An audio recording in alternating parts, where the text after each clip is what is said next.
So welcome back, bottom of the seventh inning, and right now reminded of a quote that I stumbled upon when I got to study abroad in beautiful Northern Ireland last fall. And the city of Rostrevor had poetry quotes posted all around town, and my favorite one sticks with me and reminds me of a moment like this. The quote says, "He who does not believe in miracles is not a realist." And with that, on the mound for the Warriors is Andrew Sim. And ladies and gentlemen, he's pitching with a fully torn UCL right now. He tore it back in the fall. And if you're unfamiliar, that's ordering Tommy John. And with his senior year, he saw no reason to have the surgery. And before that, he's torn it once before. Also had a torn labrum a couple years ago. Now the twice torn UCL, but he still played catch for fun. And magically doing so, started feeling better. And now here he is, pitching in the opening round. So once again, he who does not believe in miracles is not a realist. The count is 1-0 on Lorenzo. Yeah, whether it's on the ground to short, backhanded by Rank to second for one, on to first, Warriors win it!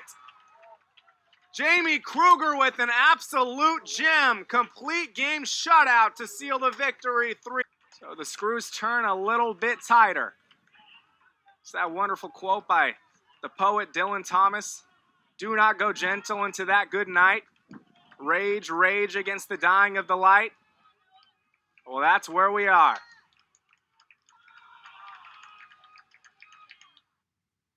He shoots one. Shallow center. That drops. Here comes Perez. This game is tied. Unbelievable.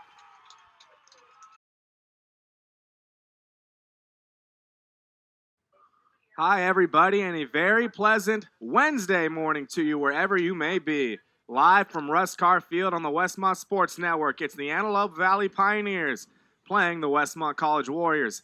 I'm Jacob Norling, joined by my partner, Taylor Balistreri. Thank you for joining us for Day 3 of the Santa Barbara bracket of the opening round NAIA College World Series 2019.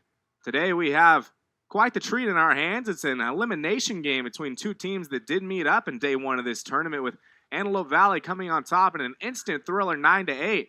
And right now, both these teams looking for a ticket to play the number 1 seed Science and Arts of Oklahoma. And on the mound for the Warriors is the senior Tony Dunlap. And Taylor, what's he looking to do to try to get the Warriors into that final game? Well, looking at Dunlap, this is the GSAC shot put champion, a reason why he's had some discomfort in that throwing shoulder that we'll see on full display today. The tall right-hander creates great down angle when he's successful, is able to pound the knees. We'll see a fastball scraping up into the low 9s, a good splitter combination off of that. The splitter definitely his out pitch, and a little breaking ball slide piece as well. I think the key for him against this Antelope Valley lineup, as I said, is staying down in the zone. We've seen with some shoulder discomfort, and as we mentioned earlier before the broadcast, a man who's thrown only 7 innings on the season. They're looking to do a bit of a Tampa Bay Rays opener strategy here in the elimination game. They're going to ride Toby as long as they can. But for him, try to stay fresh, keep the shoulder going, and pound the knees against a lineup that loves to get pitches elevated and do damage. Yeah, definitely. And in postseason baseball like this, you can throw away the numbers, sit back, enjoy the ride. In steps Jacob Ogle, the second baseman for the Pioneers. Dunlap into the windup, and off we go with strike 1. And a great sign right there. He runs that fastball over the outside corner right where Tyler Roper wanted it. Establishing the plate early is key for him with wipeout secondary stuff. So on the 0-1 pitch, Jacob Ogle sprays one foul. That'll go in the parking lot. 0-2. And again, we should reiterate that the winner of this game will play the Drovers following the conclusion of this one. And they'd have to beat that number 1 seed twice to advance to Lewiston, as the 0-2 from Dunlap is on its way. And it drifts outside, 1-2 for the Pioneers, trying to go back to the World Series for the first time since last year. And for the Warriors, trying to go to the World Series for the first time in program history. So 2 different tales of the tape. And on 1-2, Dunlap delivers low and inside, almost clips the foot of Ogle, but it misses, and it's 2-2. That's the first look we get at the splitter from Dunlap. He starts every windup with that pitch, forking his fingers across the baseball so he doesn't tip anything. You'll see it right there on next and put it into his glove. It's his out pitch. He loves to go to it. Ogle takes just off of the inside corner, and the count will run full. Ogle stepping in as the leadoff man, hitting .356. He's got 33 RBIs and on base percentage just a tick below .420. And starting things off in this elimination game on 3-2, he hits another foul ball. A nice job battling here from Ogle. We've seen him beaten a couple of times by velocity in this at bat, but still able to spray him off foul. The pressure now on Dunlap to repeat on that pitch.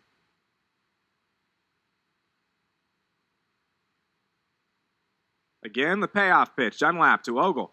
Another foul ball.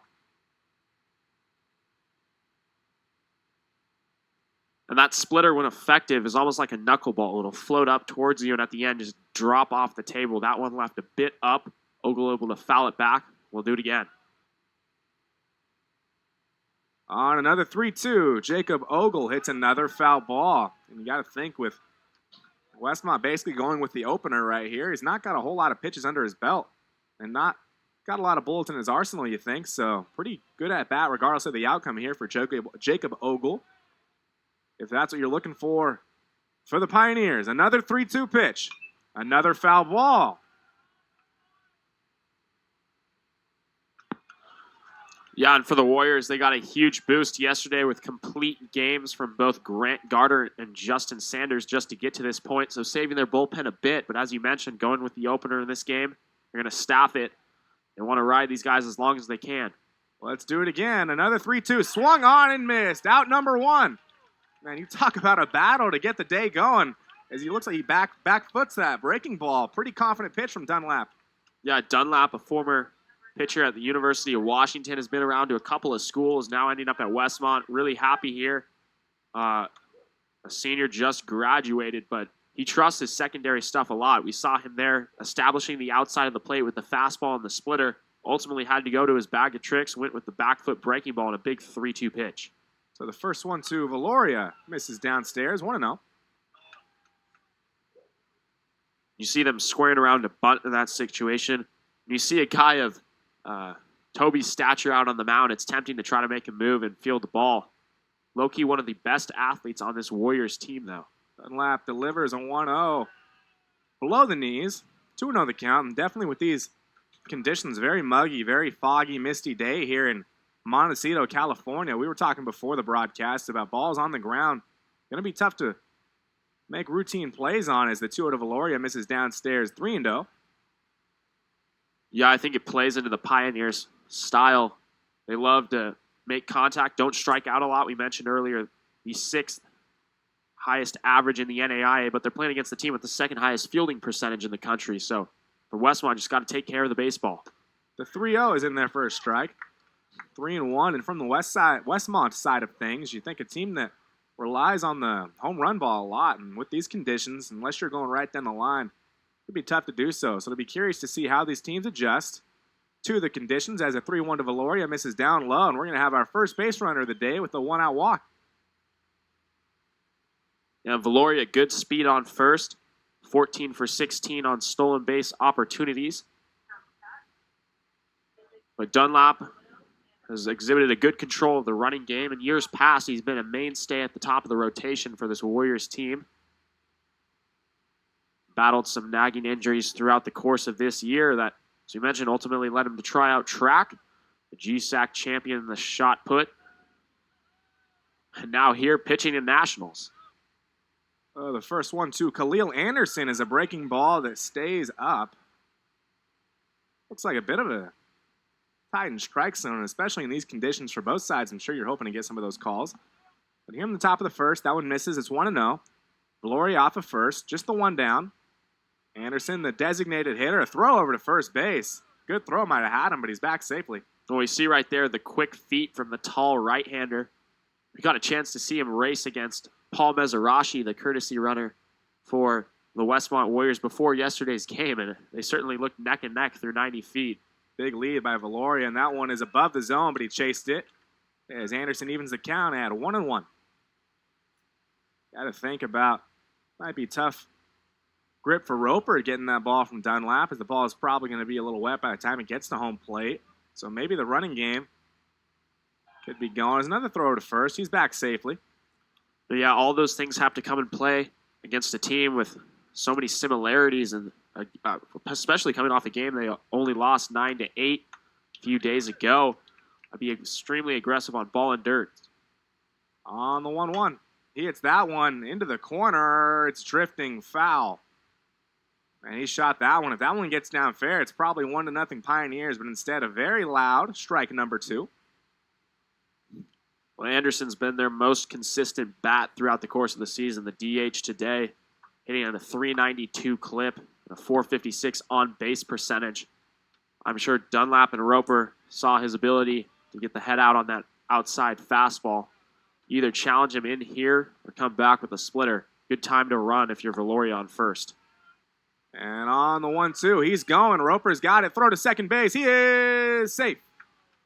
High throw from Roper. Garcia tries to slap the tag down, but instead, that's a stolen base for Valoria. And that's a runner in scoring position with just 1 out. Got 2 takeaways from that play. Number 1, I said it was a good pitch to run on.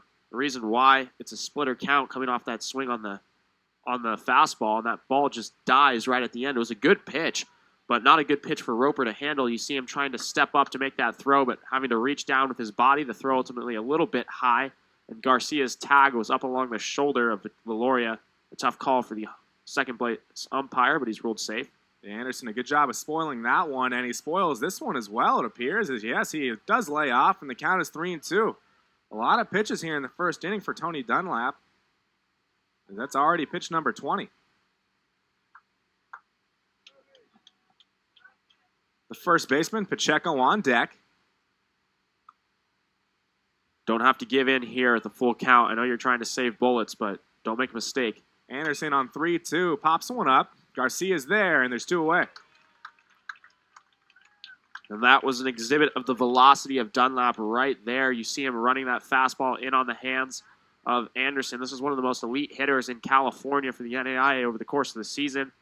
Doesn't strike out or make weak contact much, but up in the low 9s is Dunlap, and that pitch just riding in on the right-hander to record the second out. So here's Pacheco. He's one of the bigger swings you'll see this week, as that man is not getting cheated up there at the plate. A throw by Dunlap to second. He's back safely. That's Valoria. But like we said, back to Pacheco. This man's been looking to put on the track behind the right field fence. Hasn't quite connected on one yet, but with this kind of swing, you think it's not a question of if, but a question of when. And the first one to him here is a fastball. It gets the outside corner, 0-1. And so far with both lefties that Dunlap has faced, he's established the outer third of the strike zone with that fastball early and enabled him to be successful against Ogle. We'll see if it pays off against Pacheco as well. The 0-1, Dunlap to Pacheco. It's strike 2. Is that splitter? That was that splitter. We see it a little bit almost change-up action there, running away from the left-handed hitter. It's a pitch that can be tough to manipulate and control at times, but that was a beautiful one. A nice job by Roper behind the plate, sticking that, giving a good look to the home plate umpire, Salcido. On an 0-2. Dunlap goes back to it, but that one drifts outside, 1-2. They have velocity and that combination with the splitter, something we haven't seen a whole lot this week, especially from the Warriors pitching staff. Most of these guys topping off in the mid-80s if you're not Bailey Reed, who has yet to appear this week. So Dunlap definitely giving a different look for Westmont, and on 1-2, he's at the set. And he delivers. It's popped up in the infield. Coffey and Bush both say they've got it. It's Coffey. He makes the catch. That is not an easy play in these conditions. But Dunlap able to put the 0 up.